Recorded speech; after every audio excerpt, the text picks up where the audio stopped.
Hey guys, how's it going? So I just wanted to talk about this front entryway area at our house.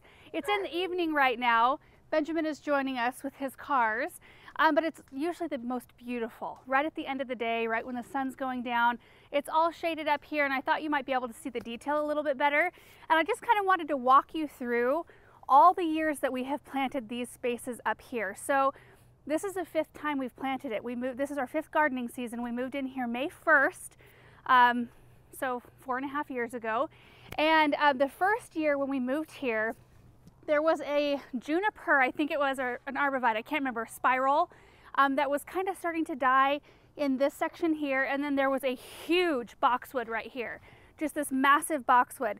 We left those there the first year because, you know, when you move in May 1st, and I still worked full time at the garden center that whole month, and we were still putting out videos and we had no extra help. It was a really crazy month. We didn't do much extra in terms of like pulling things out or restructuring. So what we did was we packed these full of Super Tunia Vista bubblegum.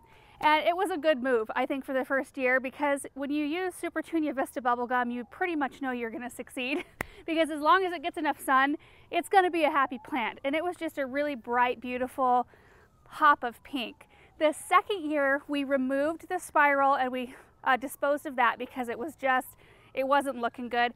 And then the boxwood that was here, Aaron and I dug it out, and it was a beast to dig out, and we didn't get much of the root system.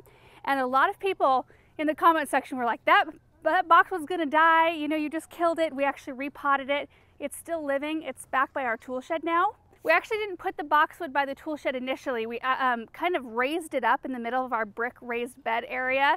We did some funny stuff, and now I look back at stuff like where we put things, and I'll probably laugh about this year, like what I did this year.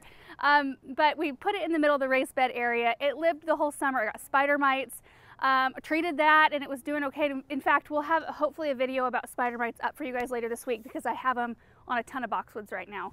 So it's like my #1 nemesis in our garden, so I'll talk through my process on taking care of those. But anyway, we ended up moving that boxwood down onto the ground. It's still living in that same exact container, but what that did is it freed us up to kind of do what we wanted to do up here. Oh, I gotta be careful, there's cars coming in here. These are kind of oddly shaped. I can see why they're shaped the way they are because of how the house is shaped. It's shorter on this side. You know, this is the old side of the house. Sun porch right here, you know, the house ends there. But the house on this side goes much further. So this bed kind of mirrors that, I think was kind of the idea. Aaron and I do plan on restructuring this whole area. But anyway, back to the second year, we removed the evergreens. We planted Prince Tut, or was it Baby Tut? I think I meant to plant Prince Tut in here and they ended up being Baby Tut. So they ended up staying really short. And then Super Tunia Bordeaux, which looked good for most of the season, and then by the end of the season it kind of succumbed to the amount of water that this area gets. It's all watered by our grass sprinklers. Same thing's happening here to our Super Tunia Mulberry Charm, which is a stark difference between the area that we water by drip in front of our chicken coop. They look phenomenal up there. So it really goes to show how different types of watering, I can't control how much water this area is getting because we have to keep, you know, the water on the grass to a certain degree when it's so hot outside. Like this whole week we're above 100. So anyway, it just kind of is what it is, and they look good for most of the season, and this usually just happens toward the end. So the third year we planted Meteor Shower Verbena, I'm trying to remember, Super Tunia Hot Pink Charm, and a Sweet Caroline Bewitched Light Green. And it was gorgeous for most of the season, but what ended up happening, it was kind of my first time trying out Meteor Shower in mass. Beautiful sea of purple that came up about this high, and then down below, you know, the hot pink with that chartreuse green. You can tell I like the chartreuse green up here. It blended well. Like our mid-July tour, it was beautiful, but by about this time, about late August, the hard water had built up on that Meteor Shower Verbena so bad from all of the sprinkler water that it turned all the blooms white and crusty and then brown. And so it ended up not being the most pretty thing to have in here toward the end of the season, but I was happy with it for most of the season. And then last year we did Truffula Pink Gomphrena, which was my first experience with that plant, Super Tunia Morning Glory Charm, and then Lemon Coral Sedum. The Gomphrena, the plant is a beast. It's an absolute beast. Like, I planted them pretty thick, probably as thick as I planted these Angelonias right here. And they got so big they were coming out over the sidewalk. I planted them back here as well. And they got way bigger than I thought they would. Because you know, when you plant these, you pick up these little 4.5-inch plants. They're sweet, you know, cute little plants, but you're never anticipating one plant getting this big in one season. And they did. They also had a smell. They do this year for me too. I didn't plant them in as much mass as I did last year. We planted them in the raised bed brick circle area, and they've done beautifully, but I'm just now being able to smell. I think it's the heat or something. It brings out kind of this odor. So it actually was pretty stinky up here last year. Plants did great all the way through the end of the season. The Supertunia Morning Glory Charm did the exact same thing that this one did. Last year, by the end, it was looking a little stressed, a little bit waterlogged, which I may actually come up here and pull these out. The difference being this area back here is watered by drip versus sprinkler water. These are looking a lot better, a lot more fresh, except for right here. Something's going on right here. I don't know, does the sprinkler hit this side of the sidewalk? It does? Yep. So it makes sense because it kind of comes over and just hits the front here.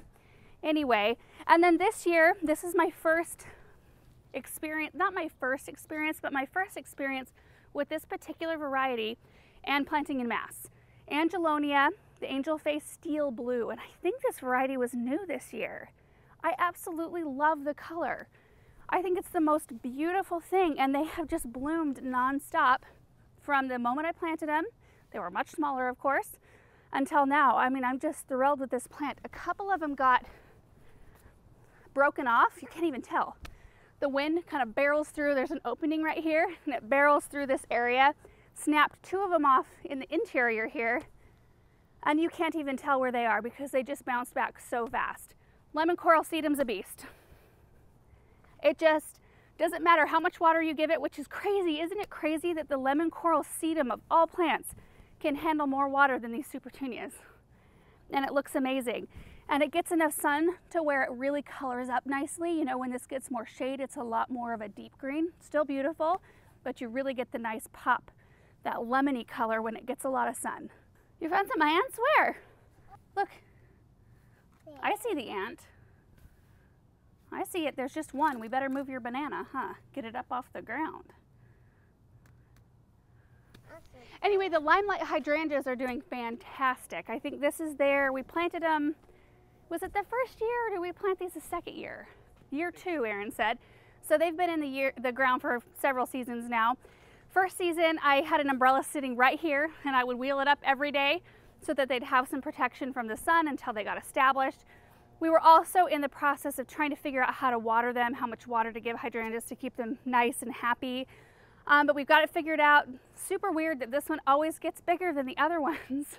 Like, I kind of want them to all be the same height to be this like really uniform hedge, but I'm not going to split hairs. I mean, they're doing fantastic. They bloom beautifully every year.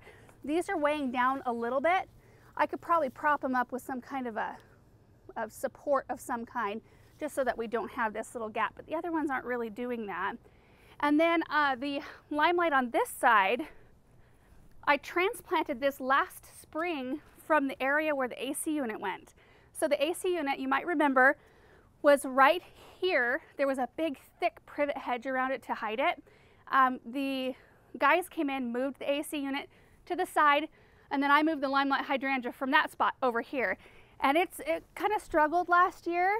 I cut it way back, and now it's just like, it's doing great. And I wanted to draw a little bit of that hydrangea interest. Oh, the sun is starting to come in now. I wanted there to be kind of a repeat, a little bit of hydrangea interest, even though I knew that this area wasn't going to be an identical match. This whole area is going to change, you guys. Maybe not next year, maybe not the year after, but at some point, because there's a lot of different things going on up here in terms of sidewalk choices. Hey, baby. You're doing great, bud. Anyway, so we thought it would be fun at some point. Also, you can see where the sidewalk is buckling over here from the roots. We thought it would be fun to pull up all this concrete and the pavers, do something with the brick that we've been using in other areas of our garden to kind of unify our space. And then that will kind of come over. And then I think we're going to be putting in a big wraparound porch. Won't that look awesome? I don't know if that's what we'll end up doing because it's probably going to be a long time between that now and when we actually do the project.